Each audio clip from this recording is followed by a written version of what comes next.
Hey, hey. Happy hump day, you guys.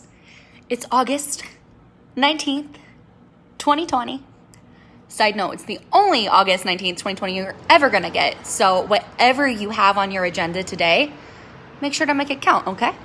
I just wanted to pop in for a few things. It's been a while since I came live on here, and I always feel like I'm hopping on and talking to my friends.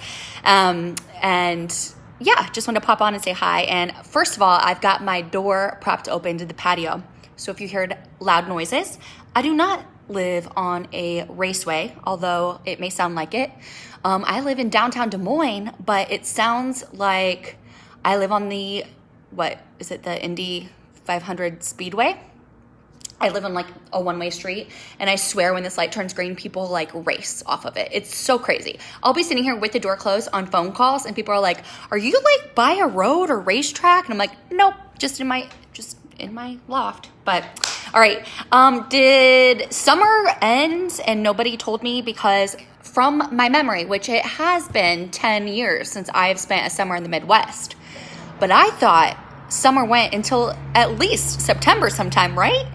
I don't know, but it has been so cool these last couple mornings when I go out for my walks, which you guys, my calf is killing me. I don't know what I did last Friday, but I think I just got like a really severe calf cramp or something, and it's just taking time to recover. So I've been doing walks in the morning instead of runs, which is killing me. I feel like all that endurance like you work so hard for just like disappeared. But I get sidetracked. But the last 2 mornings, I've had to wear sweatshirts. Yesterday, I just wore like a light zip-up one. But this morning, I went out on my patio to just see what the weather was like before I head out. And I was freezing. I wore like a thick hooded sweatshirt. I did take it off towards the end of my walk. But what in the world? Why is it like cool out? I don't understand what's happening. So crazy. But good news. Don't worry. Don't worry, Midwest people. I saw that this weekend it's supposed to be in the 90s again. So give me all the hot weather. I am not a cold weather person. I will take so hot and humid any single day over cold. So you may think, then why did you move from California to Iowa? Good question. Just kidding. It's great being back in the Midwest and being closer to family. I just love it here, but I do think I'm going to struggle this winter. I'm a little bit nervous about that. But where's the weather at? Or what's the weather like where you guys are at, huh? I know like 2020 has been a year of like surprises. I don't know if you guys saw my post yesterday, but Iowa had huge storms last week. They said it was the equivalent of a Category 2 hurricane. So I moved from California, which I never felt an earthquake when I lived there. And I moved to the Midwest where we have had tornadoes since I've been back. And then we basically had a hurricane last week. Like what in the world is going on? I don't understand this year. It's so crazy. 2020 is drunk and it needs to be over, right? And can we take a moment to look at this picture? This is Ozzy, my sweet boy. It has been a month and 12 days since we lost him, and not a day goes by where I don't miss him like all day long. And I still feel him everywhere. I still make extra eggs for him in the morning. I still save a couple bites of my salad because I would put it down on the floor by my desk every single day. It's just, I have this huge hole in my heart, and I just miss him so much. And my sweet friends, Candace and Steph, found this artist on Instagram, and they had this picture painted. And it's so special because that picture, I just have such a vivid memory of. He was sitting on my lap on this couch, like right here, just like staring at me and being so sweet. So it's just the sweetest thing ever. And we haven't hung anything up on our walls except for this frame that my friend Shannon got me, which I had it on a post a while back. It was so sweet where we have his collar on, and it has a really sweet comment about him. But there just happened to be a random nail in the wall right there. It was meant to be. So Oz gets to look out for me every single day now. I love it. I love it. Okay, that's all my random talk. I just wanted to pop in really quick because you guys, in our boot camp, which, side note, if you didn't know, I'm a health and fitness coach. I help people get started on their health and fitness journeys. I have lost over 80 pounds myself, but the number on that scale is just like the smallest part of the change, because truly learning to love myself again, learning to have self-belief, self-confidence, and just have that healthier mindset has been the biggest reward of all. And then getting to help people do the same, it's totally changed my life. I love what I do with a passion. So if you ever have a need for that, I'm your girl. But we decided in our boot camp that we really need to start focusing on mindset because we've got so many mamas in there, and I am not a human mama yet, but I know you guys are going, well, I don't know, but I know you guys are going through what I can't even imagine right now dealing with. Is it virtual school? Is it in person and you have to worry? Is it half and half? Do you have to juggle homeschooling and full-time job? Like, I can't even imagine what you parents are going through right now. So I think now more than ever, I decided in our boot camp, let's do like one little extra push from mindset. We normally kind of talk about mindset and, you know, our attitude around our bodies and nutrition and all those things. But I'm like, I just felt like we needed a really good, like, light yourself on fire. That is a horrible example, but like just fire you up and like ready to like take on the rest of this year. Like whatever you got 2020, we're ready for you. So I don't know if you guys have ever heard of You Are a Badass by Jen Sincero. I read this book 3 years ago and it just lit my fire and it made me feel like I could do anything. And the thing it even says on the front is how to stop doubting your greatness and start living an awesome life. And it's just so cool. And there's so many good nuggets in here. So we decided in our boot camp, we are going to read this book. I'm going to start it next Monday. We don't have like, oh, you have to read this chapter on this day. It's totally like go at your own pace. And we're just going to kind of talk about it as we go through it in our boot camp, and really focus on mindset this next month or so. So anyone that gets started with me this month is going to get this book. It's so awesome. Either paperback or audio, whatever works best for you. But I just read the introduction this morning, and I just actually went live in my boot camp and was talking about a couple things in here, and I just wanted to share it with all of you because I think so many of us in life, you kind of just feel like you're going through the motions sometimes, right? Like as an example, this used to happen to me all the time when I lived in Portland. I worked in Lake Oswego, which is just south of Portland, and I lived 8 miles from the office, but traffic was a nightmare. Nothing like California, but it was pretty bad. And sometimes it would take me hour and a half to get home. And there was times I would pull up and I wouldn't even remember driving home.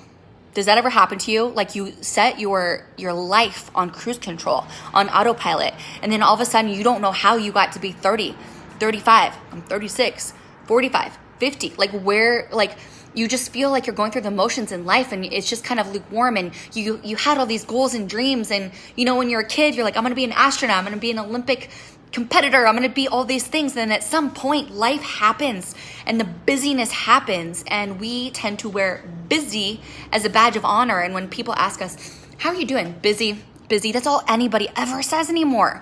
Busy. We're all busy. So that's not like relevant to say because everybody's busy, right? But when did that busy overcome what we want in life and our goals and our dreams? It happens to all of us, I think.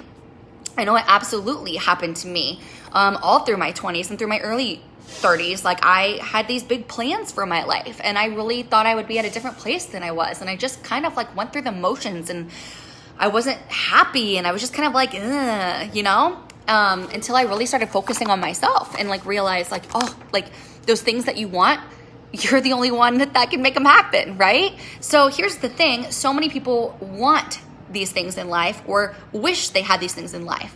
And that's just not good enough because anyone can sit and want something or wish for something. You can do that like drinking wine on your couch, reading a trashy magazine or watching crap TV. I wish I had that life. I want to look like that. I wish I had that job. Man, I want to be debt free. Like all of these things, right? I want this. I wish that. Well, that's crap. You're never going to get it by like wanting or wishing. And I swear there's like an old phrase that's like, you can shit in one hand and wish in the other and see which fills up first. Is that a thing? I swear my parents or somebody used to tell me that. I don't know. But here, just in the intro of this book, this is what I was talking about to my boot camp this morning because I thought it was so good is, okay, here you go, you guys. I'm about to give you like all the secret to getting everything you want in life. All right, it's about having the cojones to show up as the brightest, happiest, badassiest version of yourself, whatever that looks like to you. So whatever you want, like those goals, those dreams that you want, nobody else can tell you if those are valid or not. It is your life. Other people may not understand why you want what you do. Okay, it took me a long time to learn that. But the thing is, if they love you, if they care about you, if they support you, they're gonna support you and root you and cheer you on all the way, whether they understand why you want those things or not. So whatever you want, whatever goals or dreams you want, those are valid to you. You are the person that writes your story, all right? So the good news is that in order to do this, all you need to do is make one simple shift. You ready for this, you guys? You need to go from wanting to change or wishing you had those things in life to deciding to change your life. That's it. You just gotta, that's it, you guys. Okay, I'm done. No, I'm just kidding. But I love this. So she said again, wanting can be done sitting on the couch with a glass of wine, reading a trashy magazine or a travel magazine or whatever that looks like to you. But deciding you want that thing, deciding you're going to get that goal. Deciding means jumping in all the way, doing whatever it takes, and going after your dreams with the tenacity, I love this, of a dateless cheerleader a week before prom night. All right, you guys? Like, that's all you got to do. You can't just sit and wish your life away. You can't sit and live for the weekend or live for that next vacation or live for when things are going to be easier or life is going to slow down or you're going to have more time to do the things, because that's never going to happen, you guys. Life is never going to get easier, slower, simpler, especially not in this environment, okay? You got to stop wishing your life away and you got to stop just wanting things. You have to decide that you are going to go after them, that you are going to work as hard as it takes, as long as it takes to get what you really want in life. And to me, that's worth it. To me, if that means it's spending 2, 5, 10 years building my business, building the life of my dreams, it's so worth it. Because what's the alternative? Sitting and wishing your life away? This one life that we all have, okay? I don't know of anybody else that has more than one. And this one body that you're living life in, that's all you get. So why are you not going after all of your goals and dreams with the tenacity of a dateless cheerleader a week before prom night? Huh? Tell me that. I spent too many years wishing and wanting and not just making the decision and going for it. And I regret that. I regret losing those years. I had great experiences, but I always wonder, where could I be? So stop wishing and wanting life away and just make the decision and go for it. And if you want to hop in my boot camp, you get this month, and we're just going to blow up the rest of August, the rest of 2020, no matter what is thrown at us. Life is 90%, life is 10% what happens to you and 90% how you react to it. So arm yourself with the tools to face life and go after everything that you've ever wanted, okay? Y'all have a beautiful day.